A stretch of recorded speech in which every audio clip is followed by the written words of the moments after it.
So I just wanted to talk about the stages of grief by Kubler-Ross and what the state that we're in presently. So I think most of us have gone through the denial stage, and probably I'm going to say we're vacillating between anger and depression, and that's kind of normal considering what we've been through. So in reference to depression, obviously this is real. So our body and our mind is responding to what's happening in the environment. You know, depression is the kind of thing that we all have, can have a bit of what we call dysthymia, which is feelings of being low.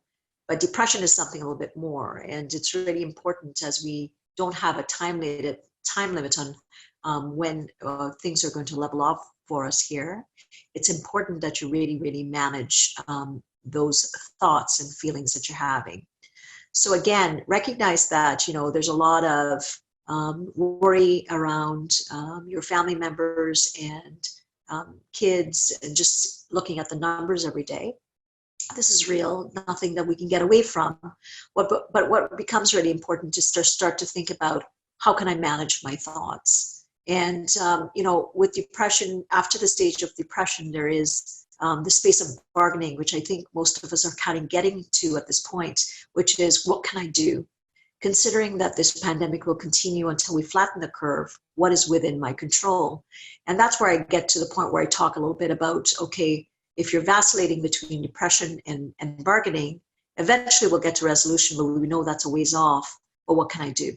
So daily, what becomes important is structure, and structure your day as much as you can, as if you're going to work as normal. Get up, get ready, try to kind of put things in your day. Some people are very busy because they're homeschooling, but others that maybe aren't working or are at home, this becomes more important. For people working at home, you obviously have a structure.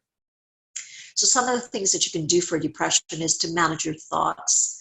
So we all distort thinking right now, and I'm not talking about the reality of the pandemic, but what is it that you can do? So to really kind of just take out a piece of paper and write down your thoughts and say, what proof do I have to dispute this fact? And try to kind of find three things that are true about what's presently happening with you, versus buying into the thought. So if the thought is, this is never going to end, that's a distortion. It will end. But what three facts could I write down that would say that things are going to end? Looking at the numbers every day, looking at what has happened with other countries that are ahead of us, and kind of looking at some of the things that are a bit more objective, maybe the space that we've implemented with social distancing. What happens is, when you flip a thought, what it does is it gives you more of an objective perspective on the thought. And when you have a more objective perspective on thought, then that will bring about something a little bit more neutral with your feelings. So I'm not maybe going to be sad or angry or depressed. Maybe I'm going to feel a little bit more peace, or a bit more calm in the moment. So that's what I would like you to do, is to really sit down, write down your thoughts, try to dispute your thoughts with some objective facts, and just try to flip the thought over to something a bit more positive and in the present.